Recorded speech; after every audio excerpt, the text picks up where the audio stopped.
कृषि कानूनों को लेकर फंसी मोदी सरकार समझ ही नहीं पा रही है कि वो अब करे तो क्या करे। कानून वापस ना लेने पर तो सरकार अड़सी गई है, लेकिन अन्नदाताओं को कैसे समझाया जाए ये उसे समझ में ही नहीं आ रहा है। दूसरी ओर अन्नदाता भी अड़ गए हैं कि सरकार का ये कानून उन्हें नहीं चाहिए।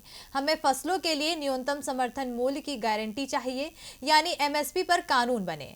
अन्नदाता और सरकार के बीच चल रही इस रस्साकसी के बीच आज पीएम ने अन्नदाताओं से संवाद किया और इस कानून के फायदे बताए। तो क्या कहा पीएम ने, देखिए इस रिपोर्ट में। अन्नदाताओं को मनाने के लिए सरकार कोशिशें बहुत कर रही है, लेकिन अन्नदाता अपनी मांग पर अड़े हुए हैं और आज पीएम नरेंद्र मोदी ने सरकार की ओर से खुद ही कमान संभाल ली।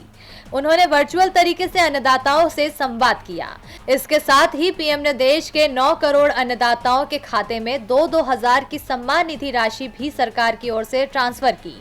देश के अन्नदाताओं को पीएम ने कृषि कानून के फायदे गिनाए। अन्नदाताओं के आंदोलन पर सवाल उठाते हुए पीएम ने कहा कि जितने लोग आज आंदोलन चला रहे हैं वही उस सरकार के साथ थे जिसने स्वामीनाथन रिपोर्ट को दबा कर रखा था। आंदोलन की शुरुआत में मांग थी कि एमएसपी की गारंटी होनी चाहिए। अब ये आंदोलन भटक गया है। ये लोग कुछ लोगों के पोस्टर लगाकर उन्हें रिहाई की मांग कर रहे हैं, जिन्हें देश विरोधी काम करने के कारण पकड़ा गया है। अब कह रहे हैं कि टोल को खाली कर दो। आंदोलन के नाम पर कई मुद्दों को उठाया जा रहा है। पीएम ने कहा कि इस तरह का प्रचार किया जा रहा है कि निजी कंपनियां अन्नदाताओं की जमीन छीन लेंगी, जबकि सच बात तो यह है कि कॉन्ट्रैक्ट फार्मिंग भारत में पहले भी होती रही है। पहले क्या किसी की जमीन इस तरह छीनी गई?